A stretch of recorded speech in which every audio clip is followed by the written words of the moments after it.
This week's video, we're taking a tour of Prince Rupert BC, and we're taking an excursion to a grizzly bear reserve. Okay, roll that intro.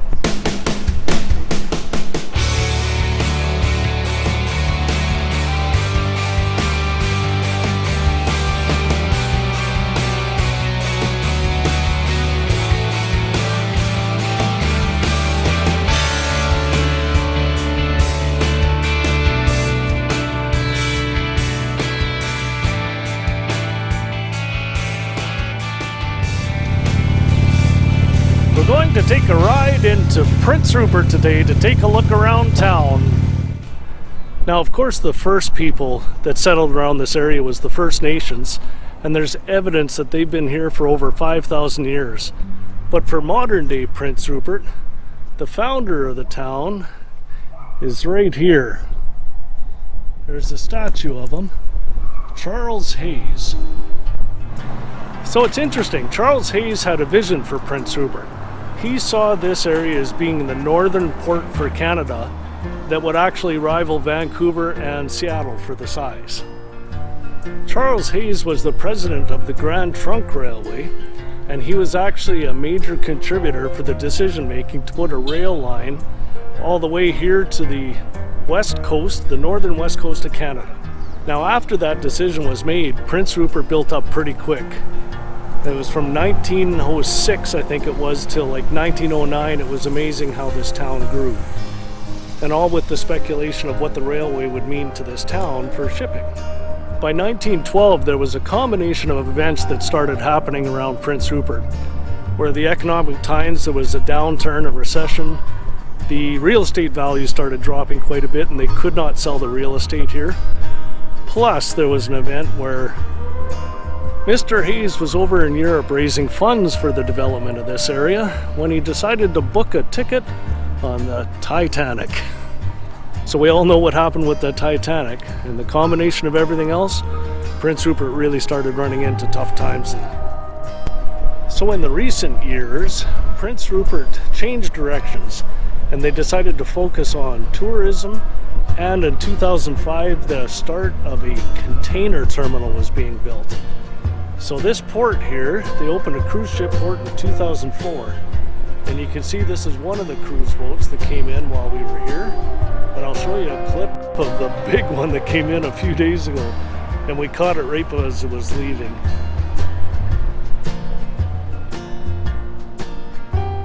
What do you say? Time to stop for a cold? Yes, let's!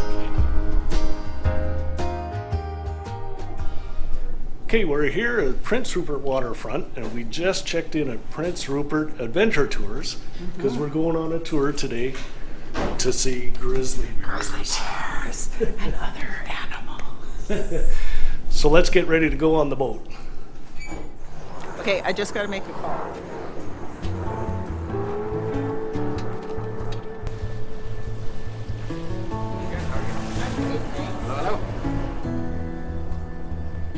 Here's a map on the ocean of how we're going to get to the Grizzly Bear Reserve. Okay, we just left from Prince Rupert. We came through here. We're going Chatham Sound all the way up. This is the Alaska border, so we're getting very close.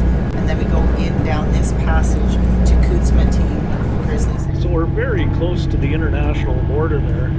If you take a look at those mountains right there, that's the Canadian, a couple of Canadian islands. And on the other side of that mountain, where the snow-capped mountain is, that's the international border. We're that close to Alaska. Being that I'm terribly afraid of water, this is quite a challenge for me.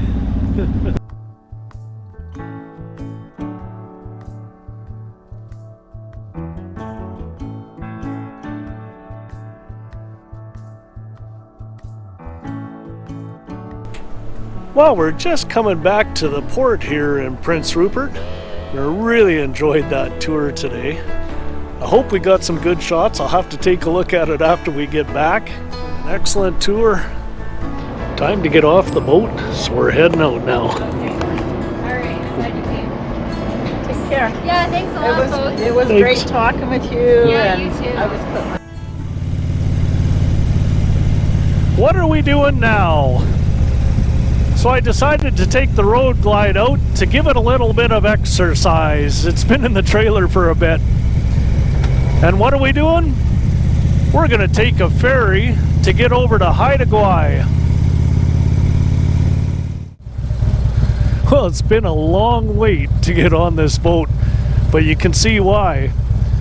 Most of the vehicles they have to back on, including all the trailers.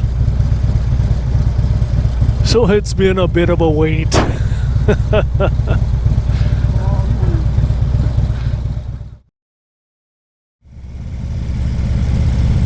Well, there's the ferry that we just got off of, coming from Prince Rupert over to Haida Gwaii. There, we just finished having an excellent breakfast at Jag's Coffee House. And now we're going out for a ride to tour the North Island. We're here for the next 3 days, and today is the sunniest day for the 3 days that we're here, so we thought we'd take off to the North Island. Anyhow, let's just see where we end up. Here we go. Yes, this is the sunniest day for the next 3 days. Well, we're just turning into the town of Masset on Haida Gwaii Island. And I never realized that this is mile 0 for Highway 16, the Yellowhead Highway. So what did I have to do? I had to stop to take a picture. We're now on the north end of Haida Gwaii. I think it's called Graham Island, I think. And we're heading to an area called Toe Hill. It's the highest point on the island, and we're gonna take a look at taking a hike to the top. We're now at Toe Hill, so we're gonna do a little bit of a hike here. We're gonna see if we can get to the viewpoint and maybe to the blowholes. We'll see how much energy we got. We now made it to a point called Toe Hill, which is that hill right behind us. That's what we're going to climb next. But this part of the trail is an area that they call the blowholes. So wouldn't you know it, I learned something new today by reading. So the board here, that mountain there, is actually a spout from lava that came up through the middle, and the lava all solidified and made a mountain there. And the glacier runoff, when it was melting, the movement was this way, and it stripped all of the lava off that side of the spout, and it ended up right there. And that's what the blowholes come through, is all the holes within the lava that fell down. And it's the only place around, if you see the beach, where it is just this one spot right here.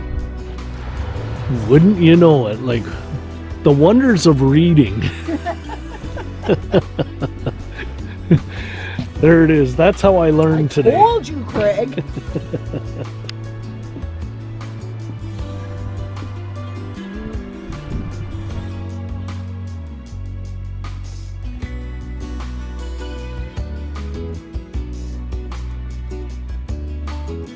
Well, we finally made it up this climb here, and I think Lucinda did way better than I did.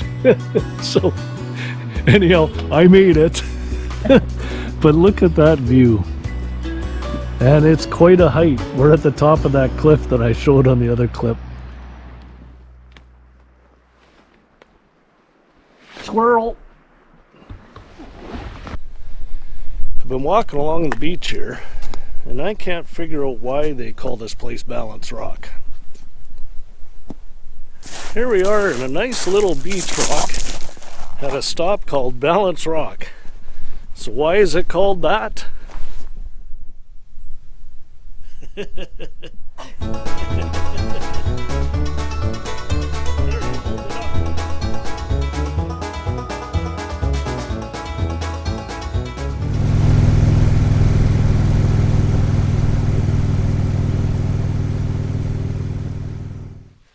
We're now going on the East Beach Trail Walk. Let's go. Let's go.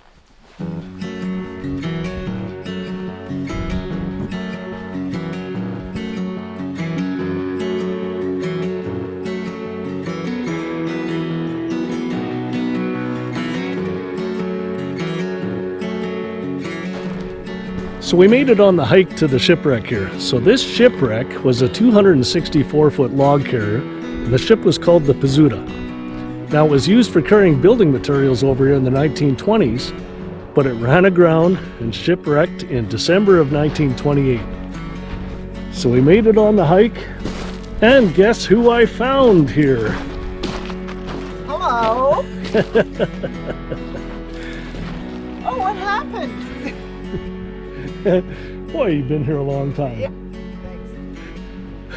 Okay, let's take a walk around. Let's take a look at it.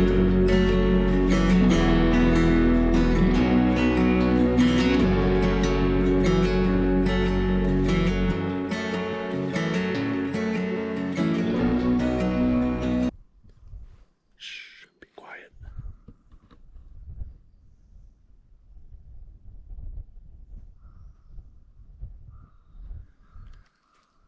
That's silence.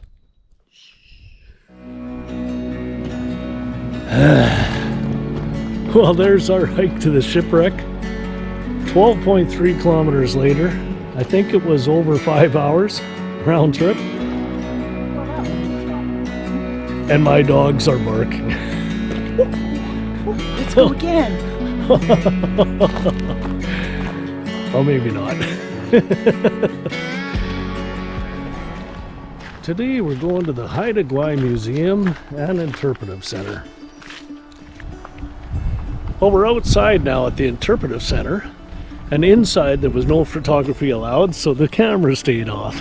It was pretty interesting that some of the things that we learned, there's people that have been here for 12,700 years when they carbon dated the findings. And it was pretty amazing about some of the facts when the earliest traders came here, which I think was 1774. Of course, it's all by memory now. And then after that is when the Western influence started happening. And then, of course, the smallpox epidemic that happened in the 1880s actually changed the population of the Haida people. It went from 30,000 people down to about 600 people. So from the 1700s there all the way to the mid 1900s, the Haida people lost a lot of their heritage. But in recent years, they've regained their ability to manage their own heritage, to manage the lands here. And this is all part of it, is building the museum and interpretives. So positive change is happening. So one thing we've seen all over the island is these ceremonial poles, sometimes referred to as totem poles. And they really were not just decoration, they were more of a family tree of sorts that talked about the different clans that made up that family.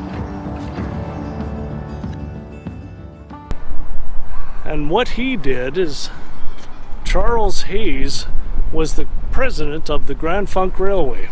Grand Trunk. Grand Funk is something different. Okay, Charles Hayes was actually the president of the Grand Trunk Railway.